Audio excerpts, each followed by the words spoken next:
எல்லாருக்கும் வணக்கங்க ஃப்ரெண்ட்ஸ். நம்ம பார்த்தீங்கன்னா இப்போ எங்கே இருக்கோம்னா பெங்களூரில் இருக்கோங்க. பெங்களூரில் எங்கே இருக்கோம்னா ஸ்ரீ கோவர்தனா க்ஷேத்ரா அப்படின்ற ஒரு குகை கோயில் அங்கே தான் இருக்கோம். பாருங்கள், பேக்ரவுண்டில் காமிக்கிறேன் பாருங்கள். இதுதான் நல்ல ஹைட்டுங்க.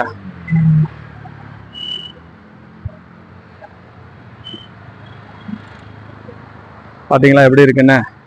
நல்லா இருக்குங்க, பிரம்மாண்டமாக இருக்குது இங்கேருந்து பார்க்குறதுக்கு. இந்த கோவர்தனா க்ஷேத்ரா கோயில் எங்கே இருக்குதுன்னு பார்த்தீங்கன்னா பெங்களூரில் பசவனங்குடின்ற இடத்துல இருக்குங்க. இது பார்த்தீங்கன்னா மெஜஸ்டிக்லேருந்து ஒரு 5 கிலோமீட்டர் வருங்க. மெட்ரோலையும் வரலாம், பஸ்ஸும் இருக்குது, வரலாம். பார்த்தீங்களா, முன்னாடி மெயின் ரோட்லேயே இருக்குங்க இந்த கோயில். ஃப்ரண்ட்டில் அப்படியே பாறைங்களாக இருக்க மாதிரி அமைச்சிருக்கிறாங்க. டிஃப்ரெண்ட்டாக இருக்குது. மாமூலாக எல்லா கோயிலும் எப்படி இருக்குமோ அந்த மாதிரி இல்லைங்க இது. இது பார்த்தீங்கன்னா கொஞ்சம் வித்தியாசமாக பண்ணியிருக்காங்க. பாருங்கள் எப்படி இருக்குது பாருங்கள். அப்படியே பாறையிலே இயற்கையாக வந்த மாதிரி இருக்குது, ஆனால் இது செயற்கையாக தான் பண்ணியிருக்காங்க. இந்த வித்தியாசமான குகை கோயிலுக்குள்ளே அப்படியே நுழையிறோம். எப்படி இருக்குது பாருங்கள். எவ்வளோ பெருசு இருக்குங்க நுழைவாயில். கோவர்தனா டெம்பிள். இதை கட்டினவர் பார்த்திங்கன்னா ஸ்ரீ சுகுணேந்திரா தீர்த்த சுவாமி, புதிகை மடா, உடுப்பி. அந்த மடத்தில் இருந்து தான் பண்ணியிருக்காங்க. அதோட பிரான்ச்சு தான் இது. இந்த கோவர்தன் கோயில் உள்ளே வரத்துக்கு பார்த்திங்கன்னா டிக்கெட்லாம் கிடையாதுங்க. ஃப்ரீயாக வரலாம். ஃப்ரீ தர்ஷன் தான். அதுவும் இந்த டைம் வீக் டேஸு, அதுவும் ஆஃப்டர்நூன் டைம்னால் சுத்தமாக க்ரௌடு இல்லை, யாருமே இல்லை, ஃப்ரீயாக இருக்குது. அதுவும் மலையை குடஞ்சி உள்ளே போகிற மாதிரி தான் இருக்குது. அந்த மாதிரி தான் கட்டியிருக்காங்க எல்லாம். இதுதான் என்ட்ரி போல் இருக்குது. என்ட்ரி போர்டு போட்டிருக்கு. இந்த வழி பார்த்திங்களா, குறுகலாக போகுதுங்க. அப்படியே வளைஞ்சி போகுது. நல்லா இருட்டாகவே இருக்குது. லைட் இல்லைன்னா அவ்வளோதான், ரொம்ப கஷ்டம். வித்தியாசமாக இருக்குது. இங்கேருந்து பார்த்திங்களா கிருஷ்ணர் தெரிகிறார். சாமி பார்த்திங்களா, இங்கே பார்த்தீங்கன்னா கிருஷ்ணர் வந்து சுண்டு விரலில் அப்படியே கோவர்தன மலையை தாங்கி பிடிச்சிருக்க மாதிரி வடிவமைச்சிருக்கிறாங்க. சாமிக்கு முன்னாடியே தியானம் பண்ணுற இடங்க. பின்னாடி சுவரில் பார்த்திங்கன்னா சுற்றிலுமே பாறையில் எப்படி சிற்ப வேலைப்பாடுகள் பார்த்திங்களா, எவ்வளோ நீட்டாக வெட்டி அழகாக தத்ரூபமாக பண்ணியிருக்காங்க.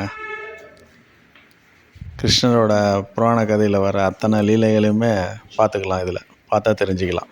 அந்த மாதிரி வரிசையாக அதே தான். எவ்வளோ அழகான வேலைப்பாடுகள் பார்த்திங்களா. அதுக்கு ஃபோக்கஸ் லைட்டும் கரெக்டாக கொடுத்துருக்குறாங்க. ஒவ்வொரு இதுக்கும் பார்க்குறதுக்கே நல்லாயிருக்கு. அடுத்ததுங்க இந்த பக்கம் பாருங்கள். என்னென்ன எவ்வளோ அருமையான வேலைப்பாடுங்க. இந்த சிற்ப வேலைப்பாடு பாருங்கள், எவ்வளோ சூப்பராக இருக்குது. என்னன்னு தெரியுதுங்களா, மகாபாரதத்தில் ஒரு காட்சிங்க. துச்சாதனன் அரண்மனையில் அப்படியே திரௌபதி தூகிலுரியும் காட்சி. அப்போ வந்து திரௌபதி வேண்டிக்கிறது, கிருஷ்ணரை கூப்பிட்ற சீன். அந்த காட்சி அப்படியே நேரில் கொண்டு வந்திருக்காங்க. அவ்வளோ தத்ரூபமாக இருக்குங்க பார்க்குறதுக்கு.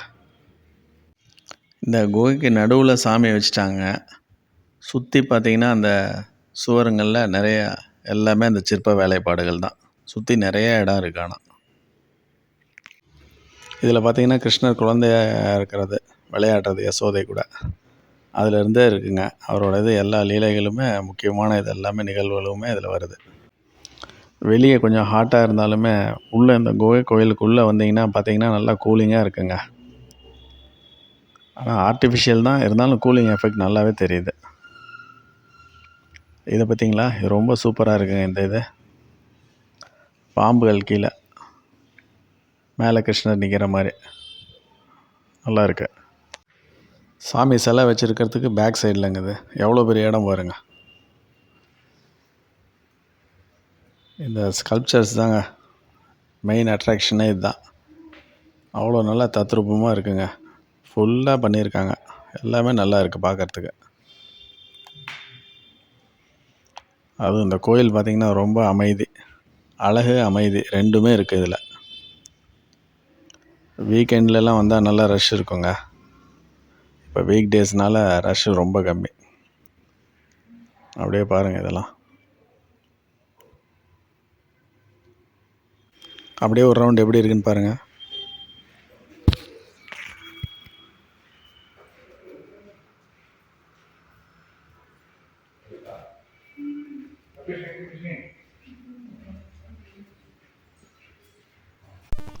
இந்த வித்தியாசமான கோயிலில் இருக்கிற கிருஷ்ணர், அழகான கிருஷ்ணர் சாமியை பார்த்துட்டு அப்படியே திரும்புகிறோங்க. இங்கேருந்து பார்க்கும்போது எப்படி இருக்குது பாருங்கள்.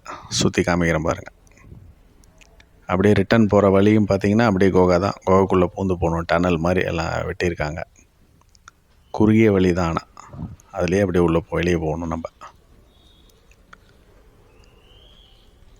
இந்த பக்கம் இதில் வந்து குருகுலம் ஏதோ இருக்குன்னாங்க. இங்கே பிரசாதாலயான்னு போட்டிருக்கு. அந்த சைடு பிரசாதம் கொடுக்குற இடம் போல் இருக்குது. இந்த பக்கமும் ஒரு சின்ன கிருஷ்ணர் சிலை தான் இருக்குது. மாலை போட்டிருக்காங்க.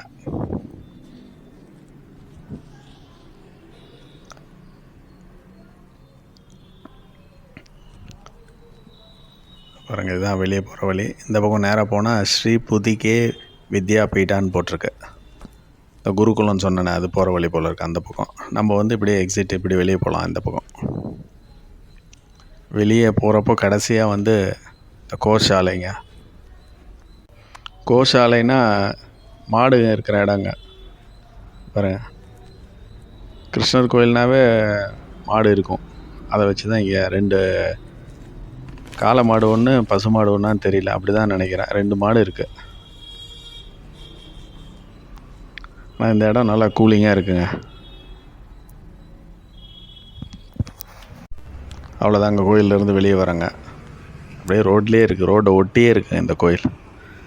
ஃப்ரெண்ட்ஸ், பெங்களூர் வந்தால் யாருமே மிஸ் பண்ணாதீங்க. இந்த கோயில் அவ்வளோ நல்லா இருக்குங்க, வித்தியாசமாக இருக்குது மெயினாக. ஓகே ஃப்ரெண்ட்ஸ், நெக்ஸ்ட் வீடியோவில் பார்க்கலாம். வீடியோ பிடிச்சிருந்தா சப்ஸ்கிரைப் பண்ணி பாருங்கள், ஷேர் பண்ணுங்கள் ஃப்ரெண்ட்ஸுங்களுக்கெலாம். ஓகே, பாய்.